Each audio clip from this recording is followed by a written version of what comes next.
Iran को बना देंगे सीरिया, खामेनेई का तख्ता पलट। जरा गौर कीजिए, 31 जून को ईरान की राजधानी तेहरान में हमास चीफ इस्माइल हानिया मारा गया। जरा गौर कीजिए, 27 सितंबर को लेबनान की राजधानी बेरूत में हिजबुल्लाह चीफ नसरल्लाह मारा गया।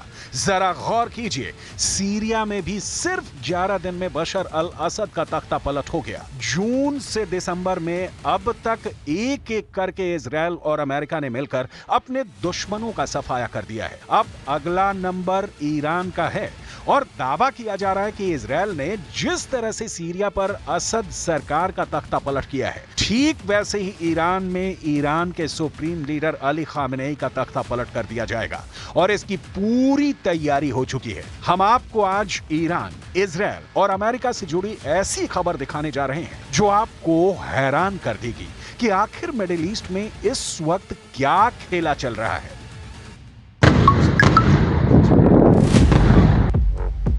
शिया मुल्क ईरान के बुरे दिन खत्म होने का नाम नहीं ले रहा है।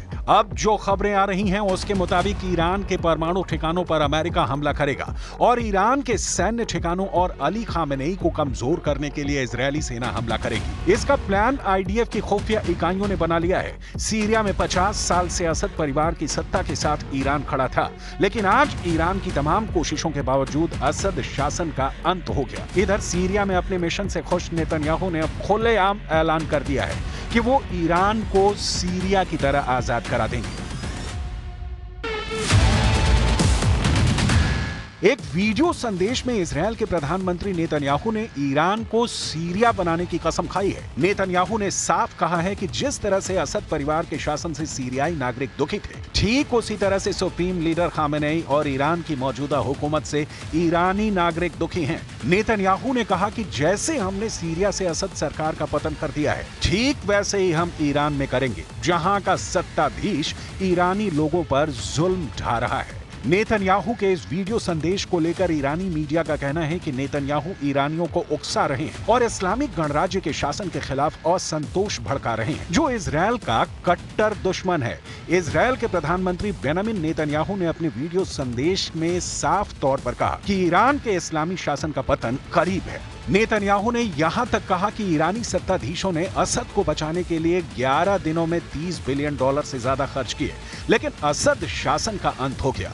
इसी तरह से अब ईरान में इस्लामी शासन का पतन होगा। People of Iran, as we see history unfold before our very eyes, I can only imagine what you're feeling right now. Your oppressors spent over $30 billion supporting Assad in Syria. Today, after only 11 days of fighting, his regime collapsed into the dust. Your oppressors spent billions supporting Hamas in Gaza. Today, their regime lies in ruins. Your oppressors spent over $20 billion supporting Hezbollah in Lebanon. In a matter of weeks, most of Hezbollah's leaders, its rockets, and thousands of its terrorists went up in smoke. Iran जिन proxy के जरिए Israel पर हमले करवा रहा था, वो सभी ईरानी प्रॉक्सी तबाह हो चुके हैं। गाजा में हमास का लगभग सफाया हो चुका है। लेबनान में हिजबुल्लाह पर इतने ज्यादा भीषण हमले हो चुके हैं कि वो इजरायल पर बड़े हमले करने के काबिल भी नहीं रह गया है। सीरिया में असद सरकार ईरान का जी जान से साथ दे रही थी, उसे भी इजरायल, अमेरिका, तुर्की ने मिलकर सिर्फ 11 दिन में तबाह कर दिया। हालात ये हो गए हैं कि ईरान के आसपास अब एक भी मुस्लिम देश या चरमपंथी संगठन नहीं बचा है जो ईरान की आड़ में इजरायल पर खूनी हमले कर सके। इधर प्रधानमंत्री नेतन्याहू ने 7 अक्टूबर 2023 के बाद से पूरे मिडिल ईस्ट का नक्शा ही बदल डाला है। सीरिया के बड़े इलाके पर इजरायली सेना कब्जा करती जा रही है और ईरान कुछ भी नहीं कर पा रहा है।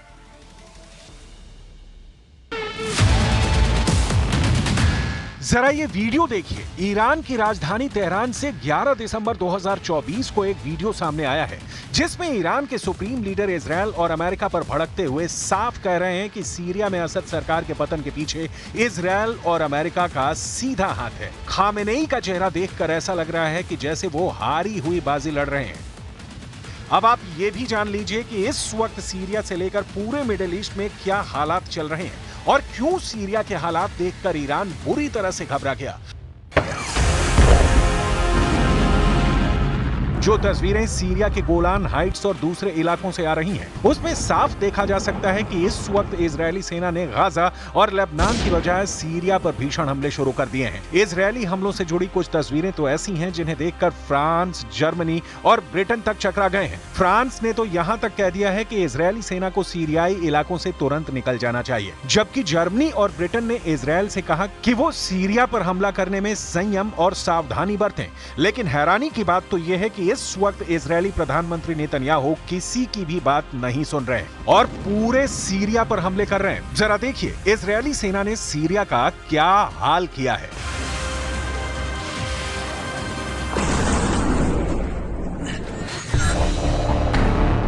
मिडिल ईस्ट की मीडिया ने दावा किया है कि इजरायल के प्रधानमंत्री नेतन्याहू ने सीरिया में ग्रेटर इजरायल मिशन शुरू कर दिया है, जिसमें पूरे सीरिया पर कब्जा शामिल है। सीरिया के राष्ट्रपति बशर अल असद को विद्रोहियों ने उखाड़ फेंका है। असद की सत्ता जाने के बाद सबसे बड़ा फायदा इजरायल को हुआ है, क्योंकि उसने एकदम सही मौका देखकर सीरिया के खिलाफ हमला बोल दिया है। सीरिया पर इजरायल ने कम से कम 500 हवाई हमले किए हैं। इजरायली सेना का अनुमान है कि उसने सीरियाई सेना की लगभग 80% रणनीतिक क्षमताओं को नष्ट कर दिया है। सीरिया की नौसेना पर हमले कर कई जहाजों को डुबो दिया गया। इतना ही नहीं, इजरायली सैनिकों ने सीरियाई सेना के नियंत्रण में एक बफर जोन के क्षेत्र पर कब्जा कर लिया। इसमें रणनीतिक रूप से स्थित माउंट हरमन भी शामिल है, जो दमिश्क से 40 किलोमीटर दूर है। कुछ रिपोर्ट में तो यहां तक दावा किया गया है कि इजरायली सेना सीरिया की राजधानी दमिश्क से लगभग 12 किलोमीटर दूर रह गई है। इधर नेतन्याहू ने 99 दिनों में अपनी पहली प्रेस कॉन्फ्रेंस में कहा कि जो कोई भी हमारे साथ शांति से रहना चाहता है, हम उसकी ओर हाथ बढ़ा रहे हैं,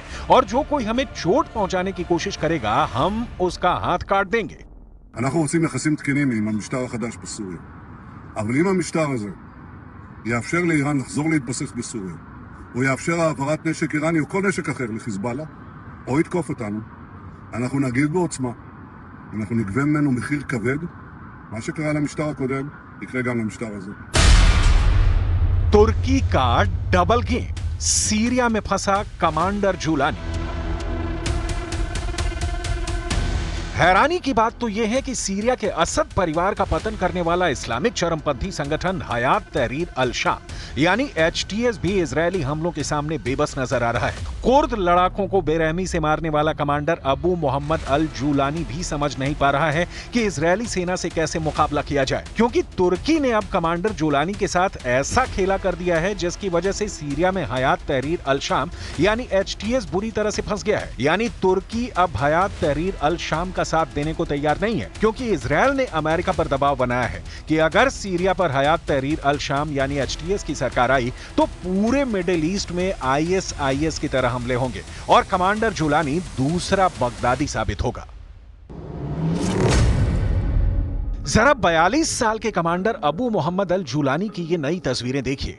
सीरिया की राजधानी दमिश्क में अल शफीई मस्जिद से निकलते वक्त कमांडर जुलानी थोड़ा तनाव में दिख रहा है। इसके पीछे की सबसे बड़ी वजह यह है कि अचानक तुर्की अमेरिका ने एचटीएस से दूरी बनानी शुरू कर दी है। खुद कमांडर जुलानी ने मीडिया के सामने बोलते हुए जो कहा वो दिखाता है कि अमेरिका, तुर्की और इजरायल मिलकर सीरिया में बड़ा खेल शुरू कर चुके हैं।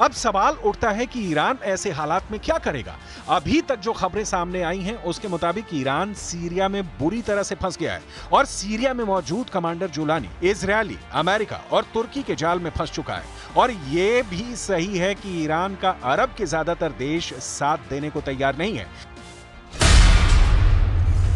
इजरायल कबूल है कमांडर जुलानी का दुश्मन अरब वर्ल्ड। अब सवाल उठता है कि अगर कमांडर जुलानी को तुर्की या फिर किसी और देश भागना पड़ा या फिर इजरायली सेना से सीधी जंग करनी पड़ी, तो क्या मिडिल ईस्ट के अरब और मुस्लिम देश हयात तहरीर अल शाम यानी HTS का साथ देंगे? इसका जवाब है मौजूदा हालात को देखते हुए हयात तहरीर अल शाम यानी HTS का साथ ना तो अरब और मुस्लिम देश देने को रत्ती भर भी तैयार है, बल्कि अरब और मुस्लिम देश अमेरिका पर भड़क रहे हैं कि वो हयात तहरीर अल शाम यानी HTS को सीरिया में भस्मासुर बनाने में क्यों लगा है। सऊदी अरब, संयुक्त अरब अमीरात और मिस्र जैसे देशों ने हयात तहरीर अल शाम यानी HTS और उसके कमांडर जुलानी के खिलाफ मोर्चा खोल दिया है। इन सभी अरब मुस्लिम देशों ने अमेरिका को चेतावनी दी है कि वो उन इस्लामी चरमपंथियों और देशों पर ध्यान ना दें जो कई दशकों तक अरब देशों पर हमले में शामिल रहे हैं। सऊदी अरब, UAE और मिस्र जैसे देश सीरिया में अचानक आए इस बदलाव से सदमे में हैं और मिस्र के एक अधिकारी ने गहरी नाराजगी जताते हुए कहा कि अल-कायदा से जुड़े HTS का बहुत तेजी से रीब्रांडिंग की जा रही है। आने वाले दिनों में HTS ISIS की तरह मुस्लिम देशों को तबाह करने में जुट जाएगा। अरब और मुस्लिम देशों का साफ कहना है कि मुस्लिम ब्रदरहुड जैसे इस्लामिक संगठनों से पहले ही अरब के कई देश डरे हुए हैं। HTS के लड़ाके मुस्लिम ब्रदरहुड से ज्यादा कट्टर मुस्लिम है, इसलिए अब अरब देशों का कहना है कि सीरिया में उन्हें इजरायली कब्जा कबूल है, लेकिन हयात तहरीर अल शाम यानी HTS कबूल नहीं है। कुल मिलाकर हालात ईरान के खिलाफ होते जा रहे हैं। अगर नेतन्याहू ईरान में भी सीरिया जैसे हालात पैदा करते हैं तो यह तय है कि ईरान के सुप्रीम लीडर अली खामेनेई का तख्ता पलट हर हाल में हो जाएगा।